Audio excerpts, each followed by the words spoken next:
Namni kun daa'imman Awustiraaliyaa fi kanneen biyyoota biroo 15 walumatti 459 irratti addatti xiyyeeffachuun miidiyaa hawaasummaa fi geemiiwwan onlaayiniin miidhaa geessisaa turuu poolisiin kutaa bulchiinsa Queensland beeksise.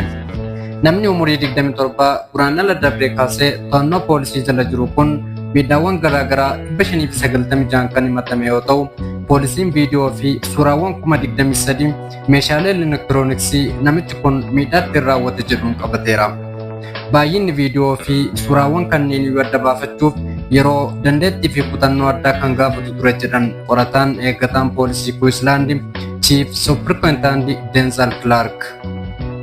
Miidhamtoonni 360 ta'an hanga yoonaa kan adda baafaman yoo ta'u, qorannoon itti fufee jira jedhan. Miidhamtoonni 200 Awustiraaliyaa irraa yoo ta'an, kun isaanii biyyoota biroo irraa irra caalaa immoo biyyoota afaan Ingilizii dubbatan irraa ta'uu poolisiin hime. Daa'imman miidhaan irra ga'e irra caalaan dhiirotaa fi kan umuriin isaanii waggaa 7 fi 15 gidduu kan ta'anidha jedhe. Poolisiin ammallee miidhamtoota adda baasuuf deeggarsa sirrii akka argataniif qaamolee michoota addunyaa waliin hojjechaa jirra jedhe Clark. Daa'imman sosobamuun, dirqisiifamuun yookaan doorsifamuun karaa appiiwwanii, geemiiwwanii fi miidiyaa hawaasummaa qaama saalaa isaanii akka suura kaasanii akka ergan godhamuun dabalaa dhufe jedha poolisiin. Dhiphinni sababa kanaan daa'imman irra ga'u laayyoo akka hin taanes ibse. Saayitiiwwan kunneen kam akka ta'an gaafatamee murraa kan of qusate poolisiin garuu baay'ee beekamoodha jedhe.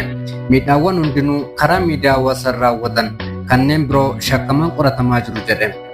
Namni kun yakkoota ittiin shakkame kanneen bara 2018 fi 2020 gidduu raawwachaa turuu himama.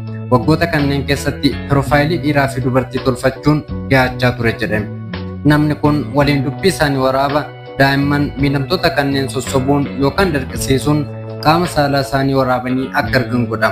Ragaaleen kunneenis of eeggannoon fuulduratti ol kaa'u. Nama kanarratti himanni 244 daa'imman intarneetii fi bilbilaan miidhuun himataawwan 163 ammoo intarneetii fi bilbilaan daa'imman waggaa 16 gadi irratti miidhaa raawwachuun himannaawwan 87 immoo gochaa hariiroo saalquunnamtii daa'imman waliin raawwachuun himanni irratti baname. Kamisa darbe guraandhala 5 bara 2026 mana murtiitti dhiyaatee jira.